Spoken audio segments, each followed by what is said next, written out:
Pues aquí Antonio González y hoy vamos a hablar con el escritor Gorka Sumeta, quien también tiene otras facetas en la vida. Buenos días, Gorka, ¿cómo estás? Encantado de saludarte, Tony, y agradecido de verdad por la invitación y el interés. Sí, sí, tú sabes que yo esta mañana dije, me voy a poner elegante porque Gorka es una persona elegante. Oye, y me ganaste. A uno pues tiene su coquetería, como todo el mundo, ¿no? Sí, sí. Mira, conocemos tu faceta como escritor gracias al libro Diálogos fotográficos imposibles, que lo tenemos aquí. ¿Cómo se te ocurrió esta idea? Pues la idea se te ocurre cuando lees. Y cuando lees, por ejemplo, una obra tan maravillosa como La máquina del tiempo de H.G. Wells, ¿no? Y dices, "Oh, qué maravilla poder viajar en el tiempo y poder conocer y entrevistar a gente que a mí en aquel momento, lógicamente, porque fui hace más de 30 años, eh, por la que sientes realmente interés, ¿no? Y tienes admiración, ¿no? Y en ese caso, en aquella época yo estaba muy vinculado a la fotografía, ¿no? La investigación, la historia, y me planteé la posibilidad de coger prestada la máquina del tiempo de H.G. Wells y viajar en el tiempo a entrevistar, pues, fíjate, Daguerre, Niepce, Picasso, más recientemente, Nadar, es decir, los grandes nombres de la historia de la fotografía fueron básicos en la evolución de lo que hoy conocemos como un arte, pero que nació siendo una técnica. Ya me mencionaste brevemente cuál fue tu criterio de selección, pero ¿piensas que todos los fotógrafos que están aquí realmente evolucionaron en algún momento la técnica fotográfica? Sí, todos aportaron su granito de arena, bueno, todos aportaron aquel paso que hizo posible que el siguiente recogiera el legado y siguiera avanzando. De hecho, Picasso no ya en la fotografía, sino en la pintura, no hubiera podido hacer nada, ni descubrir el turismo, ni profundizar en él, si no hubiera habido antes pintores como Paul Cézanne, que empezaron a descomponer el mundo real, ¿no? Y las dimensiones, ¿no?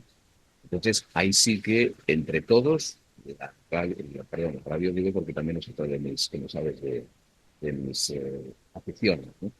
La fotografía, digo, avanzó gracias a todos ellos.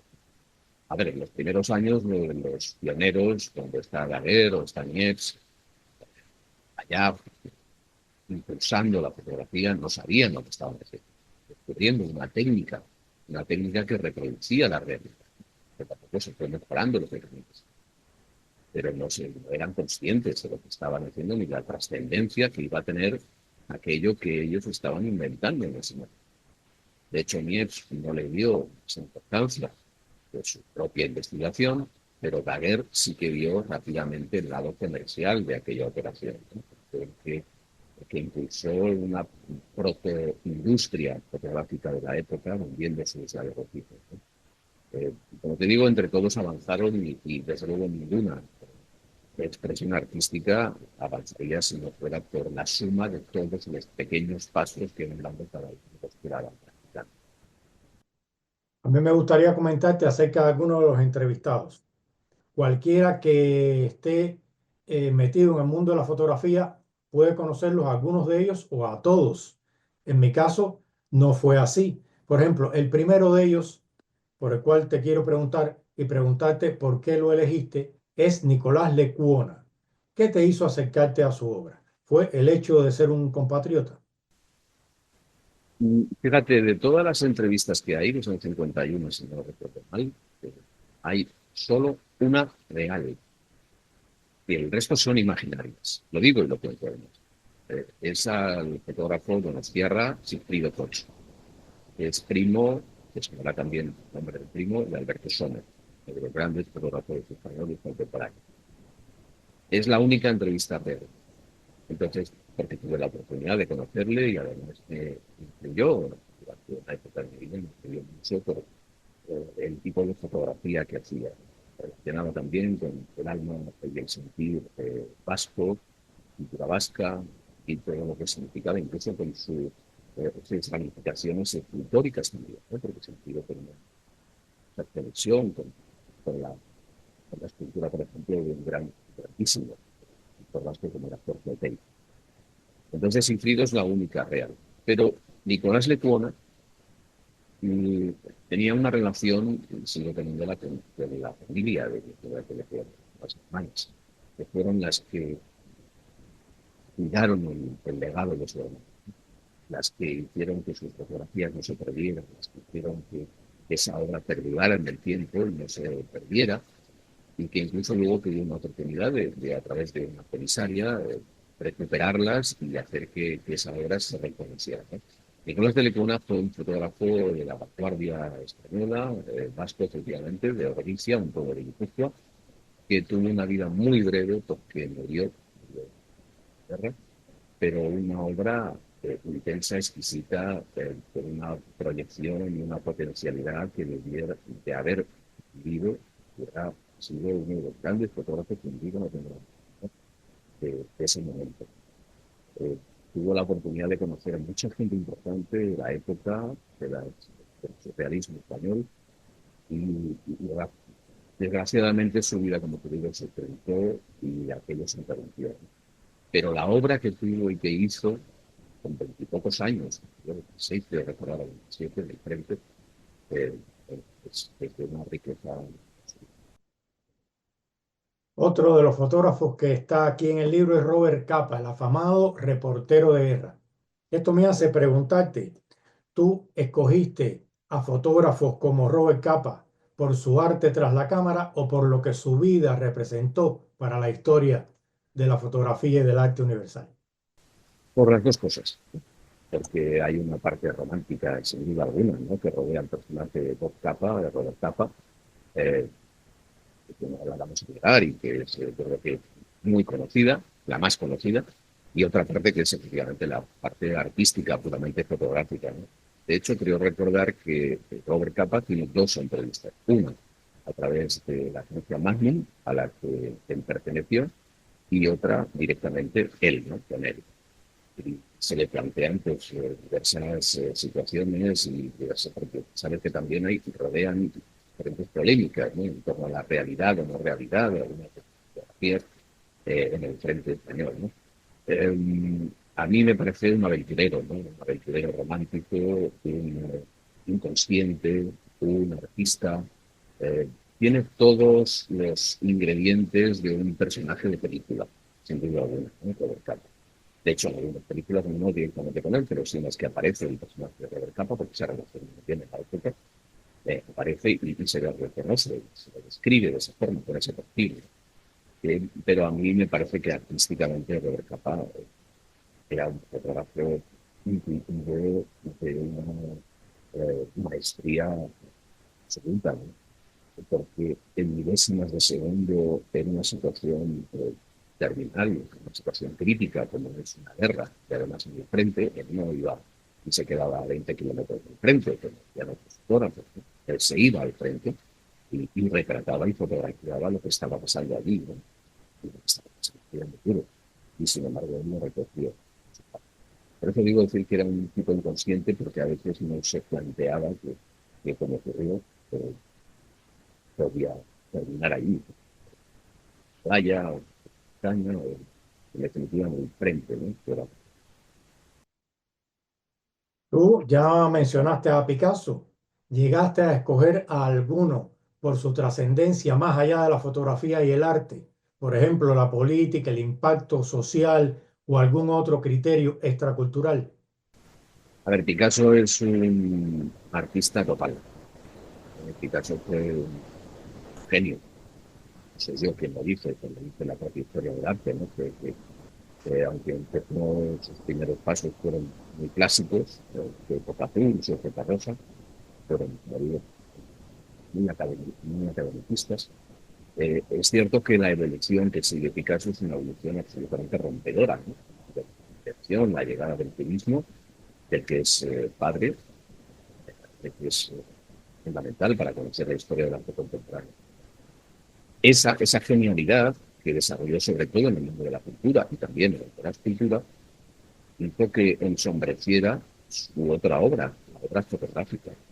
que empecé utilizándola como una simple referencia para sus obras, es decir, como otros muchos pintores, fotografían la realidad y sobre esa fotografía luego realizan sus obras. En el caso de Picasso empezó así, pero luego evolucionó, ¿no?, hacia una voluntad muy eh, decidida por parte de Picasso de desarrollar también esa otra expresión artística, porque la consideraba como tal, de la fotografía. Y su obra también está plagada de muy buenos ejemplos de lo que hizo en este arte, ¿no? Así como otro contemporáneo suyo, con el que no se le daba muy bien, que era Dalí. Dalí no hizo fotografías directamente, pero Dalí dirigió a fotógrafos, ¿no? Dirigió a Philip Hassman, por ejemplo, un gran fotógrafo de la época americano, al que le dijo, bueno, durante un periodo, lo que fue un libro que publicaron, le dio un tipo de fotografía que quería hacer, una fotografía totalmente surrealista. Y fue muy divertido, y se cuenta en el libro, fue muy divertido cómo fue aquello. A mí sí me gustaría contarte, Tony, cómo ese viaje en el tiempo para entrevistar a los fotógrafos de los que estamos hablando se desarrolla en una forma que es un diálogo que yo he pretendido que sea un diálogo muy vivo, muy eh, pegado a la realidad, muy documentado. Decir, todo lo que se cuenta en las entrevistas yo no me lo he inventado, está documentado previamente por una bibliografía que aporta en el libro. Sin embargo, el acercamiento al fotógrafo es un acercamiento totalmente diferente. No es el de el historiador como narrador que cuenta lo que hicieron, sino el del periodista que entrevista directamente al fotógrafo, que es el fotógrafo el que habla sobre su obra, se defiende en caso de acusaciones, que también las hay, porque yo se las traslado, y se defiende también cuando quiere explicar por qué hizo la obra. Pero esa forma de presentar la historia a través de entrevistas me parece que es una forma mucho más directa, mucho más interesante para captar la atención del lector. En la medida en que es el fotógrafo el que es el auténtico protagonista de su propia vida, no un historiador que habla sobre. Ya que me hablas de los diálogos, es algo que me agrada de este libro, la forma en que manejaste los diálogos. Aunque el fotógrafo no hablara originalmente español, tú engarzaste los diálogos con cierto estilo que refleja muy bien el carácter de cada uno de ellos. Pero lo que más me gusta es esa manera. Tú usas giros y modismos que son españoles. Ahora, ¿cómo te vino a la mente hacerlo? Sí, porque era una obra dirigida al lector español.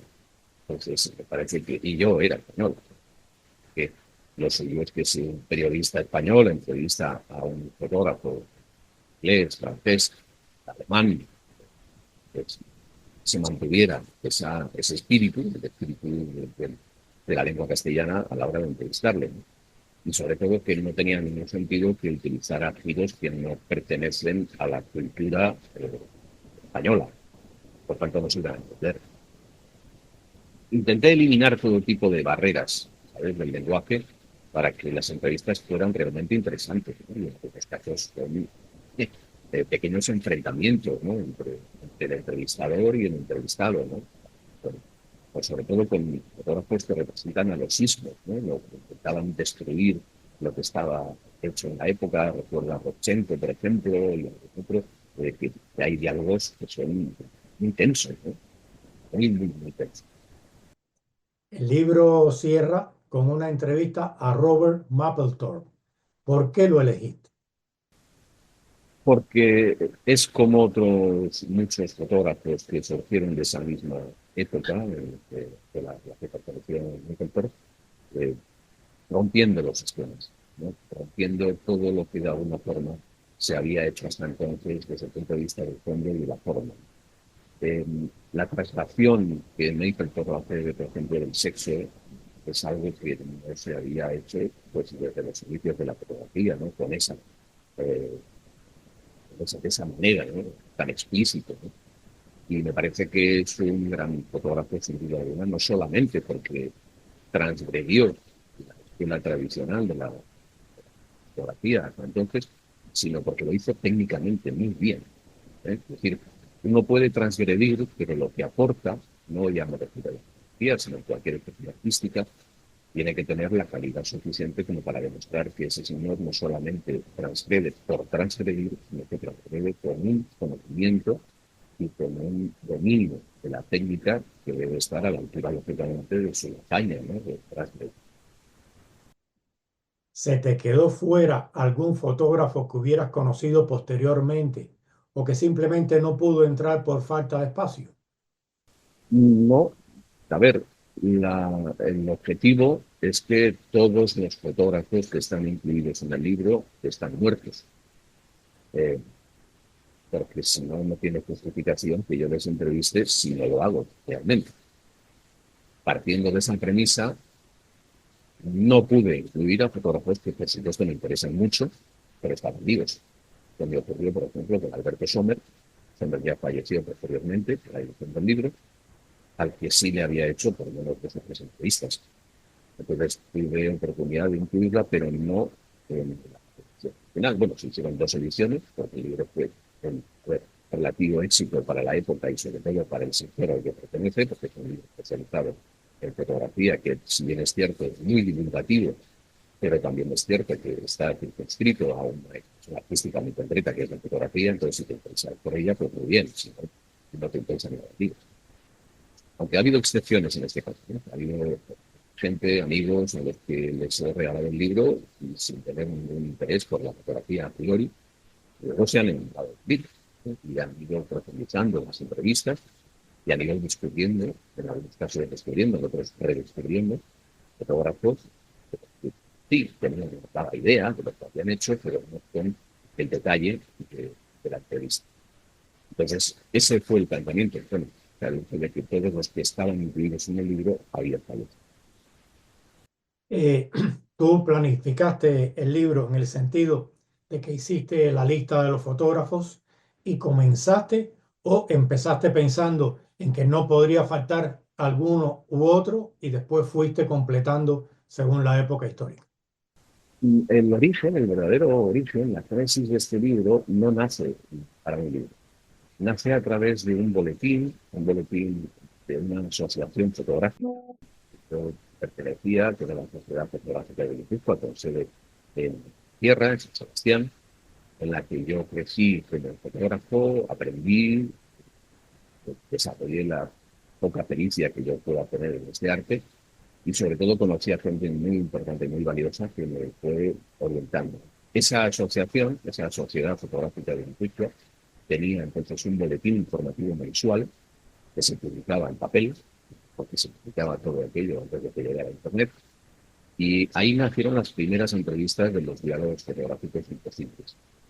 Y poco a poco, aquella manera de escribir, aquella manera de investigar la historia, y adentrarme en ella, hizo que pensara en la posibilidad de publicar un libro. Pero claro, yo entonces era muy joven y tenía pocas entrevistas, entonces tuve ya que ponerme en serio, no solamente recopilando las entrevistas que se habían publicado en ese boletín, sino añadiendo nuevas entrevistas y por tanto haciendo que la obra tuviera más fuerza y fuera más representativa de una época. Yo creo que 51 autores de la historia de la fotografía hasta prácticamente 2000 es suficiente listado de fotógrafos importantes, de celebridades, de esta expresión artística como para justificar la edición del libro. ¿Quién me hizo el favor de publicarme el libro? Pues otro loco. Está un fotógrafo como la Copa 21, que era Manuel Falces, que entonces era el director del Centro Andaluz de la Fotografía. Vio la obra, se enamoró absolutamente de ella, me dijo, Borja, esto lo vamos a publicar en el centro inmediatamente. Y así fue. Se publicó en la primera edición, tuvo éxito, decir, que trae público, como se dice. Se publicó una segunda edición. Y en esta segunda edición, además, tuve la enorme suerte de contar con el prólogo de uno de los referentes en el mundo del periodismo radiofónico, como es Ignacio Gabilondo. Y aquí me presentó en la FNAC en Madrid el libro, que es el gran honor, y a partir de ahí, pues, incluí el prólogo en la segunda edición. Y lo triste de esta situación, y que debo mencionar porque me parece de justicia, es que Manuel Falces falleció pocos meses después de publicarse la segunda edición. fue muy duro, para que haya supuesto. Yo te he comentado que trabajé 5 años en la Fototeca de Cuba, que soy cubano, y te quería preguntar yo a ti, ¿has llegado a conocer algún fotógrafo cubano? A ver, no porque yo lo encontrara o lo buscara, mejor dicho, sino porque a veces pues sí que dentro de la obra que he ido manejando, pues sí que he visto fotografía cubana y muy, muy buena, ¿no? Sin duda alguna. No históricamente, es más bien de fotografías contemporáneos cubanos. El, Habana, por ejemplo, es decir, la parte vieja de La Habana, me parece absolutamente única, desde el punto de vista paisajístico, desde el punto de vista fotográfico, ¿no? Y de fotografía urbana. Y creo que hay grandísimos fotógrafos con Cuba, ¿no? Sobre todo, pues, como dices tú, claro, la fototeca es, no deja de ser una de las grandes líneas de documentación de la historia de un pueblo, ¿no? En este caso del cubano al que perteneces, sino que también en España tuve la oportunidad también de conocer fototecas, Fototeca Vasca, por ejemplo, la fototeca que está en la Biblioteca Nacional de España, son unas verdaderos templos, ¿no? De la documentación de cómo fueron. Eso el cine mismo, los rodajes de películas en exteriores, te das cuenta de cómo la humanidad ha avanzado y de cómo eran determinados paisajes urbanos, paisajes rurales en los 60, en los 50, en los 40, gracias justamente a esa forma de documentar, que muy probablemente, entonces seguramente, quienes hicieron esas fotografías y quienes hicieron esas películas en aquella época no eran conscientes en absoluto de que posteriormente, con el paso de los años, se estudiarían desde ese punto de vista, desde el punto de vista documental, no solamente artístico. Así que la fotografía tiene esa doble y hasta triple vertiente de que es un extraordinario instrumento para conocer y estudiar el pasado. Gorka, y en cuanto a la fotografía, ¿la has usado como medio de expresión? Sí, desde siempre, desde los 12 años que hice en mi primera comunión y el regalo de mis padres fue una cámara fotográfica. Desde ese momento no he dejado de hacer fotografías y de pasar pues del proceso que me ha pasado todo, ¿no? El proceso analógico, químico, al proceso digital, ¿no? De captación de imágenes. Y ahora pues todo mi Instagram está dedicado a la fotografía, a las fotografías que llevaba. Vale. De hecho, tengo varias redes dedicadas fundamentalmente al ejercicio profesional relacionado en este caso con la radio. Y en el caso de Instagram es solo fotografía, ¿no? Que es como mi pulmón de oxígeno para publicar algo que no tiene que ver con mi profesión directamente, sino con mi gran afición. Mi gran afición que durante un tiempo fue también mi profesión, ¿no? Por tanto, esa realimentación al final terminó por cansar, ¿no? Porque justamente la afición es aquello en lo que te refugias cuando el trabajo pues, te estresa, ¿no? Y en Instagram, como te digo, es todo de vídeos de fotografías, es todo dedicado a la fotografía. Y además de diálogos fotográficos imposibles, ¿has publicado alguna otra obra? Sí, sí, sí, no ya de fotografía, sino de comunicación y de radio. Hay dos libros, dos entregas del Estupidiario, que es mi forma de aprender de la radio y también de reírse con la radio, ¿no? Nunca de la radio. Que son los gazapos, los errores más simpáticos de la radio española. En el caso de la primera edición, creo que fue en 1999, poco después del Estupidiario, perdón, del Diálogo Fotográfico Posibles, y la segunda edición, después del éxito de la primera, que fue aún más estupidiario, que fue en el año 2001, si no recuerdo mal. Y posteriormente sí he publicado también varios libros de comunicación, dedicados al mundo de la comunicación, a lo que también me dedico.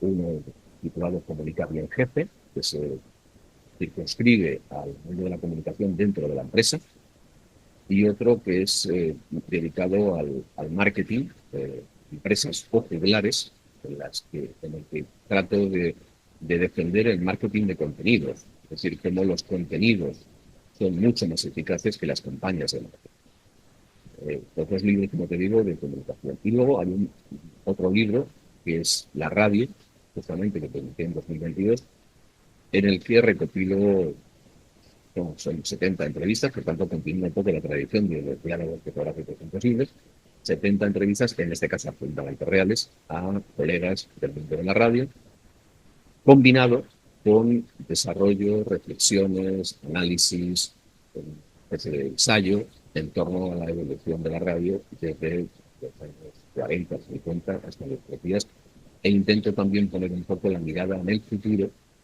lo tan poco previsible, ¿eh?, que tiene la radio por delante. Gorka, en estos momentos, actualmente, ¿en qué estás trabajando? Además de todos estos proyectos que han ido pasando con el paso de los años. Yo soy un tipo muy inquieto, Tony. Soy un tipo que siempre está pensando en hacer algo y en moverse porque no entiendo que haya alguien que pueda estar quieto, ¿no? Por eso yo creo que cuando estoy solo en determinadas dependencias de mi casa o viajando en el coche, no entiendo la vida sin radio. Porque la radio nos permite aprender muchas cosas que no sabemos. Y uno se puede plantear rápidamente, si no escucha la radio, la cantidad de información que se está perdiendo. Eso quiere decir no solamente en política, en economía, sino también en historia, en sociología, en arte, en cualquier otra disciplina en la que nos podamos mover o por la que nos podamos interesar, ¿no? La radio es información, la radio es compañía también, sin duda alguna, ¿no? Pero nos está contando constantemente cosas que desconocemos, algunas de ellas, datos que ponen a la reflexión, realidades que encienden nuestro pensamiento crítico, y todo eso es lo que tiene la radio. Entonces, en torno a este mundo de la radio, yo tengo una página web que se llama bertacemeca.com, en la que vuelco todas mis reflexiones, todos mis análisis en torno a este mundo de la radio que me apasiona, que ha sido mi motor y mi profesión durante toda mi vida, y también además información en torno a lo que va ocurriendo sobre la radio, ¿no?, en España y en el mundo, ¿no? Y tiene, y me enorgullezco de esto, tiene una gran proyección en Latinoamérica, ¿no?, especialmente en Argentina, en Chile, en Colombia, que también tiene una tradición radiofónica muy importante, incluso en Cuba también. Bueno, alguna que otra comunicación he recibido desde ahí. Del idioma es una maravilla, ¿no? Hay 600 millones de hablantes en todo el mundo y creo que es el mejor canal para crecer, es utilizar la misma lengua, ¿no?, que nos une, cultura, ¿no?, cultura hispana. Y ahora mismo estoy haciendo esa página web y luego ya pues me dedico a la profesión, soy profesor del Máster de Radio en la Radio Nacional de España, también soy un profesor de comunicación en el SIC, la Escuela de Negocios, y me dedico también a presentar eventos de tipo comercial o de tipo cultural allá donde me llaman. Es decir, reparto entre toda esta actividad de profesión y sobre todo mi afición, ¿no?, porque ya llega un momento en que se han fusionado la afición, el torno, como te digo. Gorka, hará unos 70 años, se reunía la familia alrededor de la radio para escuchar novelas, programas, noticias, música. Eso ha ido cambiando y ahora la radio es casi un disfrute individual. Incluso como dices tú, te hace compañía. Ya no está la familia alrededor de la radio, ya estás tú, a lo mejor solo, y necesitas la radio. O sea, ha cambiado la actitud ante la radio. Y que tú, sobre tu conocimiento, ¿cómo ha cambiado la radio? Ha cambiado todo porque antes de la invención o de la llegada de la televisión, como bien apuntabas, la radio era el mueble que estaba en el centro de la casa y el que reunía a la familia. Llegada a la televisión, ese puesto predominante de la radio, los hogares, se sustituyó por la televisión. Entonces la familia se reunía en torno a la televisión. Hoy en día la familia no se reúne. O sea, lo más triste de todo esto es que la familia no se reúne. O sea, cada uno de los elementos de la familia que están dispersos, las habitaciones de los hijos y en excepción probablemente los padres, viendo cosas diferentes y consumiéndolas de forma diferente, a través de canales alternativos. Ahí Internet ha aportado y no tanto, vista, ¿no? Yo creo que esos momentos en los que la familia estaba reunida en torno a la radio primero y en torno a la televisión después, querían que la convivencia de la familia fuera más estrecha, más continuada, que incluso la confianza fuera mayor. Hoy en día nos encontramos con que terminadas las comidas, las cenas que puedes compartir con la familia, cada uno de ellos se marcha a la habitación, su cuartel general, digo yo, y a conseguir lo que cree que más te gusta, que elige, ¿no? Con, a través del ordenador, a través de la tablet, y consume aquellos contenidos de la forma en que lo hacen, ¿no? Todos los jóvenes consumen contenidos muy, muy breves, cada vez más breves, que le llaman los en vídeo, los shorts, y que hacen que estemos viviendo, formando jóvenes a través de una cultura del consumo vertiginoso. Son incapaces de prestar atención y de concentrar su atención en un contenido que dure una hora. De hecho, el cine está teniendo problemas y hay series, lo leía el otro día, hay series en Netflix que están trabajándose de manera que el principal atractivo de los jóvenes que ven esas series sigue siendo el smartphone, que combinan con la visión en televisión. De manera que esas series que se están preparando para esa nueva generación de oyentes o televidentes que están priorizando su teléfono móvil frente a la televisión, es que la trama de las series sea autoexplicativa, de forma que no necesite concentrar la visión en la pantalla, sino que los protagonistas de la serie vayan casi contando lo que van haciendo para que no pierda el hilo quien está con su móvil viendo pues, Instagram, Twitter, TikTok o lo que sea. Entonces están cambiando hasta ese tipo los hábitos de consumo de las nuevas generaciones, ¿no? Entonces me preguntaba, ¿es que ha cambiado? Es que ha cambiado todo, radicalmente todo. Pero no solamente en el consumo de medios de comunicación, sino todo. O sea, la relación que mantenemos ahora, afortunadamente, eso creo que es un paso muy importante, pero la administración se realiza a través también de Internet y es mucho más cómodo hacerlo a través de tu ordenador que no tener que desplazarte, esperar las colas, etcétera, etcétera, etcétera, ¿no? Es decir, que hay cosas buenas, evidentemente, que ha traído Internet y otras que yo, cuando menos, pongo en duda, ¿eh? Que es precisamente la de las relaciones humanas constreñidas en la propia familia. Pues, Gorka, básicamente estas eran las preguntas. Muchísimas gracias por el tiempo que me has dedicado. Me alegra muchísimo haber tenido esta conversación contigo. Si quieres despedirte de alguna manera de los que están viendo este video, este es tu momento. No, muchísimas gracias, Tony, de verdad, ha sido un placer y te agradezco mucho el interés y la perseverancia en mantener esta entrevista porque te quedaba largas porque estaba pillado por una u otra cosa y porque también es cierto que este libro lo escribí hace muchos años, ¿no? Y mi memoria ya es muy imperfecta y no recuerda el detalle de muchas de esas entrevistas que ahora, minutos antes de tener la entrevista, estaba releyendo algunas de ellas y yo mismo me estaba riendo de lo que escribí hace más de 30 años, ¿no? Entonces te agradezco que me dé esta posibilidad de hablar de mi otra faceta, de la faceta de fotógrafo, de la faceta de historiador de la fotografía. Vamos, muy humilde, ¿no? Pero creo que fue una etapa que recuerdo con mucho cariño porque todavía era joven, todavía residía en San Sebastián y aunque luego el libro terminó en Madrid. El libro se terminó en Madrid, ¿no? Sí, 90, 91, 92, ya fue creciendo a través de las entrevistas que hice en aquel momento. Pero sí, el libro nació y se gestó entre San Sebastián y efectivamente. O sea que gracias a ti por ese proyecto. Tú sabes que los libros no envejecen y creo que este tampoco, para todo el que quiere investigar sobre la historia de la fotografía de una manera amena, creo que es el enlace más adecuado. Muchísimas gracias, Gorka. Espero que pases un buen día. Igualmente, y un abrazo, Tony, y gracias de nuevo. Chao.